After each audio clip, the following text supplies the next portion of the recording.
حضرت عمر بن عاص رضی اللہ تعالیٰ عنہ اس روایت کو پیش کرتے ہیں، کہتے ہیں کہ نبی کریم صلی اللہ علیہ وآلہ وسلم سے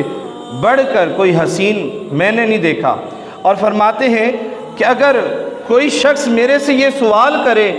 کہ بتاؤ بھی تمہارے آقا صلی اللہ علیہ وآلہ وسلم کا حسن کیسا تھا، ان کا جمال کیسا تھا،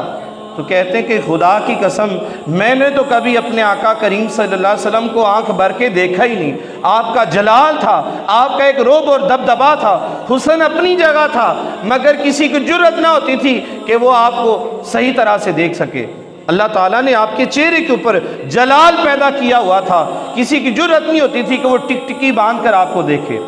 اور کچھ راوی بیان یہ بھی کرتے ہیں کہ چند صحابہ تھے کہ جو آپ صلی اللہ علیہ وآلہ وسلم سے بات کر لیا کرتے تھے۔ ہوتا نا یہاں پہ کہ کوئی بڑی ہستی آ جائے پیر صاحب تو ہر بندہ ان سے کلام نہیں کرتا، ان کے جو خلفاء ہوتے ہیں، ان کے قریب رہنے والے ہوتے ہیں، ان سے مسئلہ پوچھا جاتا ہے، بھئی یہ ہمارا پیغام پیر صاحب کو کہہ دیں کہ دعا کر دیں ہمارے لیے۔ اتنے اللہ کے ولی کی سامنے ہماری ہمت نہیں پڑتی، ان کا ایک رعب ہوتا ہے، جلال ہوتا ہے، دبدبا ہوتا ہے، ہمت نہیں ہوتی ان سے فون پہ بات کرنے کی، ان سے سامنے بات کرنے کی۔ ہم کہتے ہیں کہ ان کے جو قریب ہوتے ہیں ہم ان سے بات کرتے ہیں۔ تو اسی طرح صحابہ جو تھے،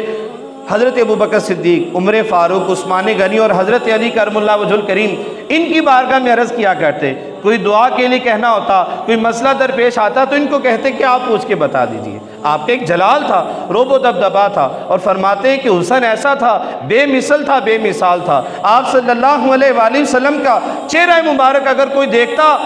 تو اس پر کپ کپی طاری ہو جاتی، وہ ڈر جاتا، اس کے دل پر ایک خوف چھا جاتا حسن کی وجہ سے، اور وہ اپنی آنکھوں کو جھکا لیا کرتا تھا۔ کہتے ہیں کہ حضرت عمر بن عاص کہتے ہیں میں نے کبھی